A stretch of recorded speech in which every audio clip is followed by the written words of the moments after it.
மக்களவை தேர்தல் நெருங்கும் நிலையில் முழுவீச்சில் திமுக தயாராகி வருகிறது. இளையோர் புதியோரை இணைத்து தேர்தல் பணிக்குழுவை திமுக அமைத்துள்ளது.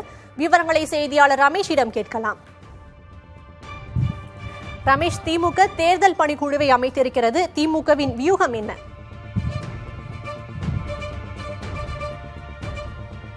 மூன்று குழுக்கள் இருக்கிறது சக்தி. இதுல பாத்தீங்கன்னா முக்கியமான குழுனா கூட்டணி கட்சியோட பேச்சுவார்த்தை நடத்துற குழு தான் முக்கியமான குழு. அதுல சில அனாலிட்டிக்கலா நம்ம பார்க்கும்போது அனைத்து தரப்பையும் உள்ளடக்கியதா இருக்கு. கடந்த முறை துரைமுருகன் இருந்தாரு. தற்போது கட்சியுடைய பொதுச் செயலாளர் அடிப்படையில் அவர் இல்லாமல் இருக்கிறார். அதற்கு பதிலாக எம்ஆர்கே பன்னீர்செல்வம் புதுசா உள்ள வந்திருக்காரு. இதுல பாத்தீங்கன்னா ஏவாவேலு போன முறை கூட்டணி கட்சியோட பேச்சுவார்த்தையில் இருந்தார். இந்த முறை அவரை தேர்தல் பணிக்குழுல போட்டிருக்காங்க.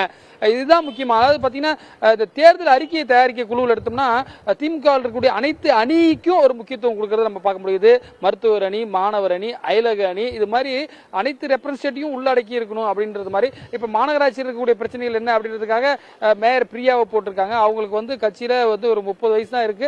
ஒரு யங்ஸ்டரை உள்ள கொடுத்திருக்கிறதையும் நம்ம பார்க்க முடியுது.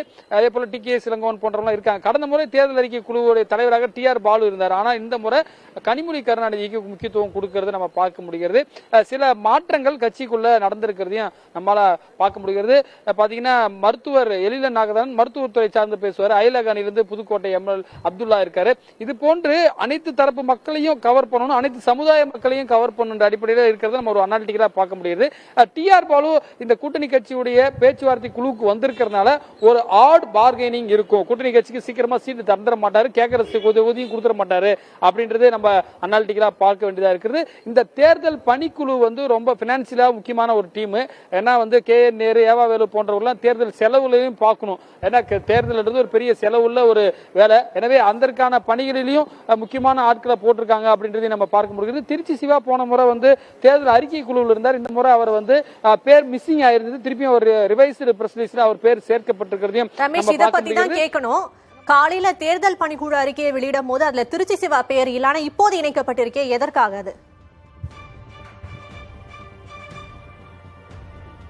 நிச்சயமாக திருச்சி சிவா ஒரு ஸ்ட்ராங் லீடர், ஒரு டெல்டா மாவட்டத்தை சேர்ந்தவர், ஒரு நல்ல இன்டெலெக்சுவலும் கூட. அவர் பேர் மிஸ் ஆனது ஒரு விமர்சனம் ஆச்சு. உடனே கட்சி தலைமை சரி செஞ்சு அவரை அந்த குழுவில் போட்டிருக்காங்க. அந்த பேச்சுவார்த்தை குழுவில் போட்டிருக்கிறத நம்ம பார்க்க முடியுது. அவரும் ஜோவிலா பேசக்கூடியவர். அதுல பொன்முடி இருக்காரு. இப்போ சொத்து குவிப்பு வழக்கில் தீர்ப்பு பெற்றிருந்தாலும் கூட அவருக்கு கட்சி துணை பொதுச் செயலாளர் அடிப்படையில் அவருக்கு ஒரு நல்லா டீல் பண்ணுவாரு கூட்டணி கட்சிகிட்ட. தங்களுடைய கட்சிக்கான செல்வாக்கு நிறைந்த இதுல நிறைய விஷயங்கள் இருக்கு. திமுக ஸ்ட்ராங்கா இருக்கிற இடத்தையும் விட்டு கொடுத்துடக்கூடாது. அதே போல கூட்டணி கட்சிகளுக்கும் மன நோக்கம் படி கூட இடங்களை கொடுத்துடக்கூடாது. ரொம்ப ஸ்மூத்தா நடத்த வேண்டிய விஷயம். ஏன்னா கூட்டணி கட்சிகள் அவர்கள் கௌரவமாகவும் நடத்த வேண்டும். அவர்கள் இடத்துக்கு போய் பேசணும்.